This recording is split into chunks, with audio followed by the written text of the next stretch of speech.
Have a nice day students. आपके अपने YouTube channel Pradeep physics में आप सभी का स्वागत है। स्टूडेंट्स, कल हमने पढ़ा कि आवेशों के गुण क्या होते हैं। अब हम उससे आगे पढ़ना शुरू करते हैं। आज का अपना जो पहला टॉपिक है वो है आवेशों का इलेक्ट्रॉन सिद्धांत।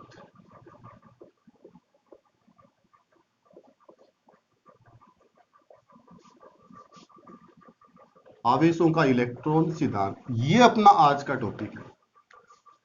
देखिए, ये टॉपिक हमें ये बताता है कि किसी भी वस्तु को जब हम आवेशित करना चाहते हैं तो उस वस्तु को आवेशित करने के लिए उत्तरदायी कौन है। उत्तरदायी कौन है मतलब कौन से ऐसे फंडामेंटल पार्टिकल हैं, कौन से ऐसे मूलभूत कण हैं जिनसे किसी वस्तु को आवेशित किया जा सकता है। हालांकि हम आवेशन की जो विधियां हैं कि हम आवेश को वस्तुओं पर किस प्रकार से ला सकते हैं, इनको हम बाद में पढ़ेंगे। परंतु आवेशित करने के लिए जो उत्तरदायी कण है वो कौन है। जैसे हम बात करते हैं किसी परमाणु की, कोई भी परमाणु है बेटा, इस परमाणु के सेंटर में नाभिक होता है। इस नाभिक में दो प्रकार के कण पाए जाते हैं। पहला जो कण है वो है प्रोटॉन, जिस पर चार्ज आवेश पॉजिटिव होता है, और दूसरा जो कण है वो है न्यूट्रॉन, जिस पर चार्ज नहीं होता, यानी कि न्यूट्रॉन एक निरावेशित कण है। इसके बाहर भिन्न भिन्न कक्षाओं में इलेक्ट्रॉन नाभिक के चारों ओर परिक्रमा करते हैं। जब हम वस्तु को आवेशित करते हैं तो उस दौरान कुछ इलेक्ट्रॉन वस्तु पर चले जाते हैं। जब इलेक्ट्रॉन वस्तु पर चले गए, जैसे यहां मैंने एक वस्तु ली, तो आवेशन के दौरान कुछ इलेक्ट्रॉन यहां से इसके ऊपर आ गए, परमाणु से वस्तु पर। तो इस परमाणु पर तो इलेक्ट्रॉन की कमी हो गई, यानी जिस वस्तु का ये परमाणु है उस पर इलेक्ट्रॉन की कमी हो गई, जबकि इस पर इलेक्ट्रॉन की वृद्धि हो गई। जब इलेक्ट्रॉन की यहां वृद्धि हुई तो ये हो गया ऋणावेशित, जबकि यहां इलेक्ट्रॉन की कमी हुई तो ये हो गया धनावेशित। इस प्रकार से हम किसी भी वस्तु को आवेशित करते हैं। हमें यहां पर यह ध्यान रखना है कि आवेशन के लिए जो उत्तरदायी कण है वो इलेक्ट्रॉन है। इलेक्ट्रॉन ही आवेशन के लिए उत्तरदायी कण होता है, क्योंकि प्रोटॉन नाभिक के अंदर प्रबल रूप से बंधा हुआ होता है, उसको बाहर निकालना संभव नहीं है। इसलिए आवेशों का जो इलेक्ट्रॉन सिद्धांत है वो हमें यह बताता है कि एक इलेक्ट्रॉन ही है जो किसी भी वस्तु को आवेशित करने के लिए उत्तरदायी होता है। इसके बाद हम पढ़ते हैं बेटा आवेशन की विधियां, कि हम वस्तुओं को किन किन तरीकों से आवेशित कर सकते हैं। तो अपना नेक्स्ट जो टॉपिक है वो है आवेशन की विधियां।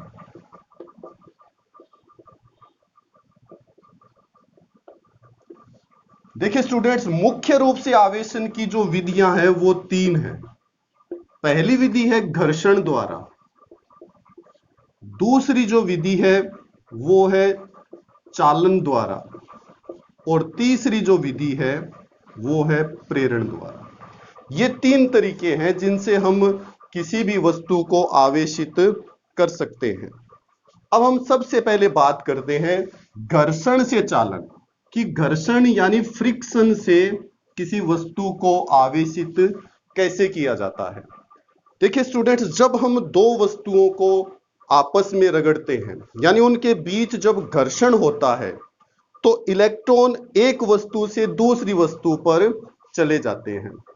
जिस वस्तु पर इलेक्ट्रॉन आएंगे वो ऋणावेशित होगी, और जिस वस्तु से इलेक्ट्रॉन जाएंगे वो धनावेशित होगी। जैसे कल हमने एक उदाहरण लिया था कि एक कांच की छड़ है और इसके साथ एक रेशम के कपड़े को रगड़ा जाता है।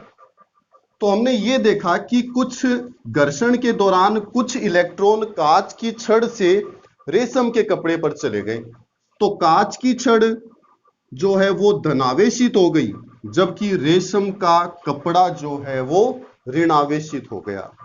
अब हमें यह ध्यान रखना होगा कि जितना धनावेश कांच की छड़ पर आएगा, उतना ही ऋण आवेश रेशम के कपड़े पर आएगा। इसके अलावा हमने कल एक और उदाहरण भी पढ़ा था कि जब हम एबोनाइट की छड़ को ऊन से रगड़ते हैं या ऊन के कपड़े से रगड़ते हैं, तो एबोनाइट की जो छड़ है वो ऋणावेशित होती है, जबकि ऊन का कपड़ा धनावेशित होता है। अब हमें एक और बात पढ़नी है बेटा कि जैसे मैं अपने हाथ में, अगर मैं हाथ में किसी चालक वस्तु जैसे लोहे की वस्तु को पकड़ लेता हूं, अगर मैं अपने हाथ में किसी लोहे की वस्तु को पकड़ लेता हूं और उसको किसी अन्य वस्तु से रगड़ता हूं, तो इस दौरान वो जो लोहे की वस्तु है, लोहे की जो छड़ है मेरे हाथ में, वो आवेशित नहीं होगी। ऐसा क्यों हुआ? क्योंकि जो भी आवेश उस लोहे की छड़ पर आया वो अपने शरीर के द्वारा जमीन में प्रवेश कर गया, इसलिए वो छड़ आवेशित नहीं हुई। अब अगर हम उस लोहे की छड़ के स्थान पर अपने हाथ में किसी लकड़ी की छड़ को लेते हैं और लकड़ी की छड़ को किसी अन्य वस्तु से रगड़ते हैं, तो उस लकड़ी की छड़ पर आवेश आ जाएगा, क्योंकि लकड़ी एक कुचालक है, उसमें से आवेशों का प्रवाह संभव नहीं होता। इसलिए इस प्रकार हम घर्षण के द्वारा दो वस्तुओं को परस्पर रगड़कर आवेश को उत्पन्न कर सकते हैं। अब हम आवेशन की दूसरी विधि को पढ़ते हैं। स्टूडेंट्स, चालन के द्वारा भी हम वस्तुओं को आवेशित कर सकते हैं। चालन से आवेशन को समझने के लिए, जैसे हम एक वस्तु लेते हैं, एक चालक वस्तु ली हमने, इस चालक वस्तु को हम एक कुचालक स्टैंड पर रखते हैं। इसके नीचे मैंने एक कुचालक स्टैंड लगाया। यहां पर कुचालक स्टैंड लगाने का कारण यह है कि अगर इस पर आवेश आएगा तो इसकी अनुपस्थिति में संपूर्ण आवेश पृथ्वी में समा जाएगा। इसी प्रकार एक और चालक लिया, इसको भी हमने एक कुचालक स्टैंड पर रखा।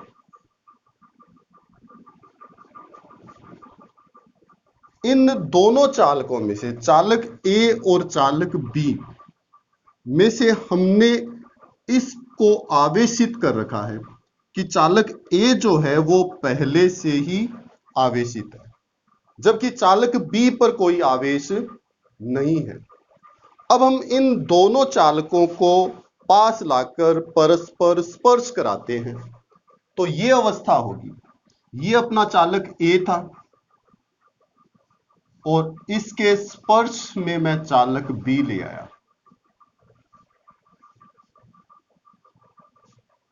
जैसे ही मैं दोनों चालकों को परस्पर टच कराता हूं, परस्पर स्पर्श कराता हूं, तो चालक ए का जो आवेश है वो दोनों चालकों पर एक समान रूप से वितरित हो जाएगा। अब ये अवस्था बन जाएगी कि आवेश जो है वो दोनों वस्तुओं पर ए और बी पर एक समान रूप से फैल गया। यहां भी स्टैंड कुचालक है। अब अगर मैं ऐसा करूं कि दोनों चालकों को अलग अलग कर देता हूं, पृथक कर देता हूं, तो दोनों चालकों पर आवेश एक समान रूप से वितरित हो जाएगा। इस पर भी आवेश आ जाएगा और इस पर भी आवेश आ जाएगा। देखिए, चालक बी जो था उस पर कोई आवेश नहीं था, परंतु जब हमने चालक ए के संपर्क में उसको रखा तो चालक बी पर भी आवेश आ गया। और जब हम इन दोनों को पृथक कर देते हैं, अलग कर देते हैं, तो दोनों चालकों ए और बी पर एक समान रूप से आवेश वितरित हो जाता है। इसे कहते हैं चालन के द्वारा आवेशन। अब हम आवेशन की तीसरी विधि पढ़ते हैं, प्रेरण। प्रेरण यानी इंडक्शन। इंडक्शन से चार्जिंग कैसे होती है? इंडक्शन से, प्रेरण से आवेशन को समझने के लिए हम एक चालक गोला लेते हैं। उस चालक गोले को हम किसी कुचालक स्टैंड पर रखते हैं। जैसे ये एक चालक गोला लिया हमने, जिस पर कोई भी आवेश नहीं है, मतलब ये निरावेशित है। इसके दो भाग बना दिए मैंने, P और Q। चालक गोले A के दो भाग बना दिए मैंने। बाएं भाग का नाम P दिया है, जबकि दाएं भाग का नाम Q दिया है। अब हम दूसरी अवस्था देखते हैं इसकी। इस अनावेशित या निरावेशित चालक गोले के समीप हम एक आवेशित छड़ को लाते हैं। जैसे ये एक कांच की छड़ है, जिसको हमने रेशम के कपड़े से रगड़ा, तो इस कांच की छड़ पर धन आवेश आ गया। इस कांच की छड़ को जैसे ही हम इस चालक गोले ए के पास लाएंगे, तो इसके बाएं भाग पर, लेफ्ट साइड पर प्रेरित आवेश आ जाएगा। ये जो आवेश आया है, इसको हम कहते हैं प्रेरित आवेश। और इतना ही आवेश Q भाग पर, परंतु विपरीत प्रकृति का, यानी धनावेश उत्पन्न हो जाएगा। देखिए, अपने पास चालक गोला A था जो निरावेशित था, जिसके दो भाग P और Q थे। इस गोले के समीप हम एक कांच की आवेशित छड़ को लाते हैं। जैसे ही छड़ को लाते हैं, बाएं भाग पर प्रेरित ऋणावेश उत्पन्न हो जाता है, और उतनी ही मात्रा में Q भाग पर प्रेरित धनावेश उत्पन्न हो जाता है। अब अगर मैं इस Q भाग को भू संपर्कित कर देता हूं, यानी कि इसको मैंने ग्राउंड से जोड़ दिया, जमीन से जोड़ दिया, तो जमीन से, पृथ्वी से कुछ इलेक्ट्रॉन जाएंगे और Q भाग का जो धन आवेश है उसको उदासीन कर देंगे। अब ये जो Q आवेश है, Q का जो पॉजिटिव आवेश है, वो यहां नहीं रहा। हम अपने साधारण शब्दों में ये कह सकते हैं कि जब Q भाग को हमने भू संपर्कित किया, तो Q भाग का समस्त धनावेश पृथ्वी में समा गया।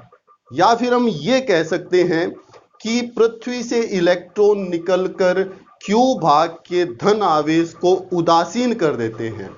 अब अपना जो चालक था, उस पर केवल एक ही प्रकृति का आवेश रहा है।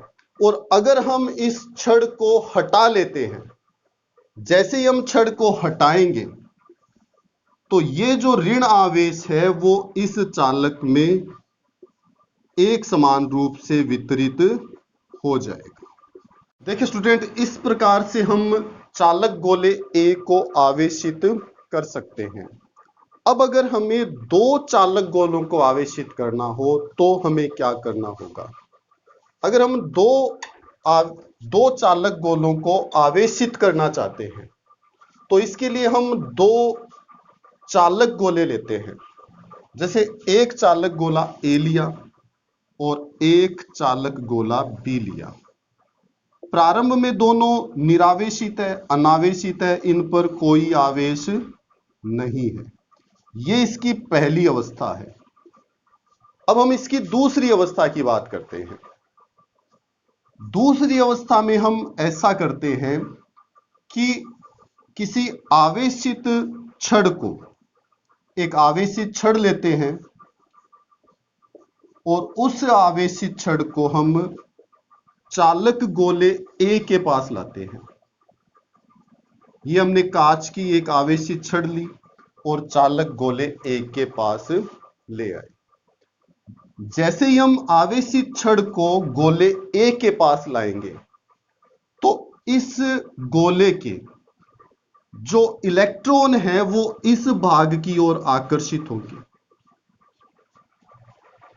तो ए का ये जो भाग है बायां भाग वो ऋणावेशित हो जाएगा, जबकि ये जो भाग है वो धनावेशित हो जाएगा। अब हम आगे की बात करते हैं। अब हम इस छड़ को जब तक यहां रखेंगे ऐसा होगा। अब अगर इनको थोड़ा सा पृथक कर दिया जाए, जैसे ही हम इनको पृथक करते हैं तो चालक ए का जो आवेश था जो बाईं ओर है वो दाईं ओर शिफ्ट हो जाएगा इस प्रकार से, और बी का जो धन आवेश है वो बाईं ओर शिफ्ट हो जाएगा इस प्रकार से, क्योंकि ये इसका धन आवेश और ऋण आवेश एक दूसरे को आकर्षित करेंगे तो इस अवस्था में होंगे। परंतु जब हम इनके बीच की जो दूरी है उसको अगर बढ़ा देते हैं, जैसे चालक ए और चालक बी के बीच की दूरी को हम बढ़ाते हैं, ऐसा किया हमने। ये चालक ए था अपना जिस पर नेगेटिव आवेश था, और ये चालक बी था अपना जिस पर पॉजिटिव आवेश था। जैसे ही हम इनके बीच की दूरी को हटाएंगे, इनको पृथक कर देंगे, तो ए का जो संपूर्ण ऋण आवेश है वो इसमें एक समान रूप से फैल जाएगा, और इसका धनावेश भी इसमें एक समान रूप से फैल जाएगा। ये थी बेटा अपने 3 प्रकार से आवेशन की विधि, कि हम किसी भी वस्तु को घर्षण, चालन या स्पर्श 3 तरीकों से आवेशित कर सकते हैं।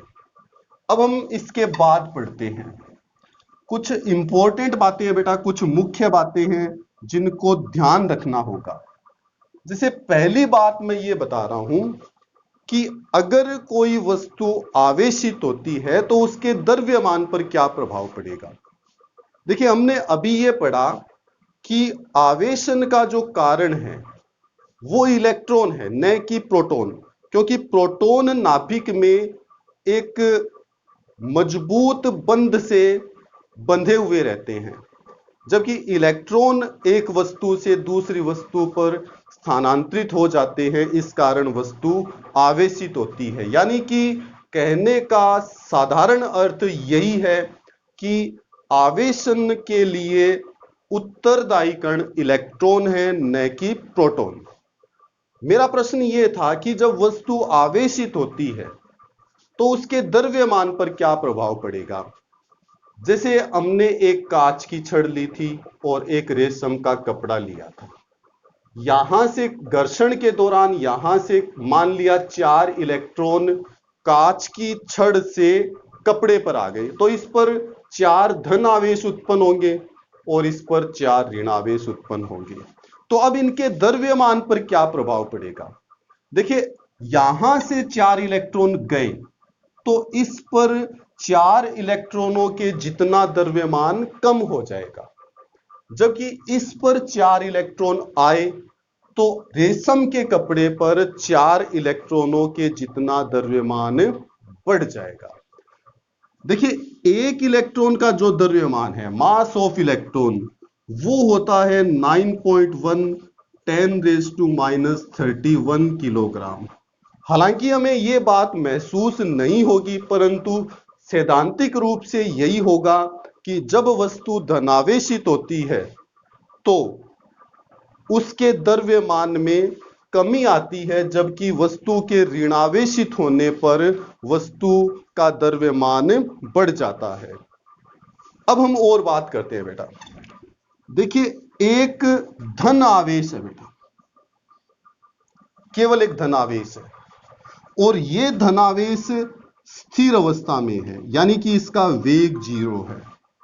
तो एक स्थिर धनावेश केवल विद्युत क्षेत्र उत्पन्न करेगा। हम विद्युत क्षेत्र की चर्चा कल करेंगे, अपने अगले वीडियो में करेंगे।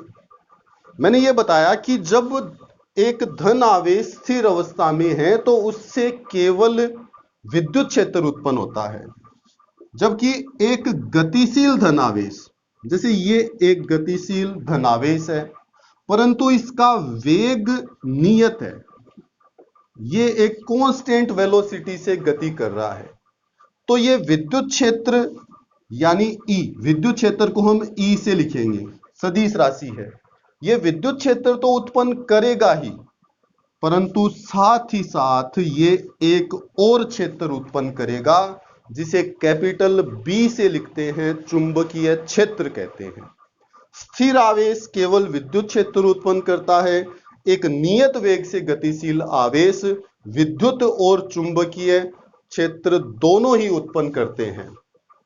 एक कंडीशन और है बेटा कि अगर एक धन आवेश गतिशील है परंतु वो एक त्वरित वेग से गतिशील है, यानी उसका जो वेग है समय के साथ बढ़ रहा है, वेग में परिवर्तन हो रहा है, तो इसके द्वारा विद्युत क्षेत्र भी उत्पन्न होगा, चुंबकीय क्षेत्र भी उत्पन्न होगा, इसके अलावा ऊर्जा का उत्सर्जन भी होगा।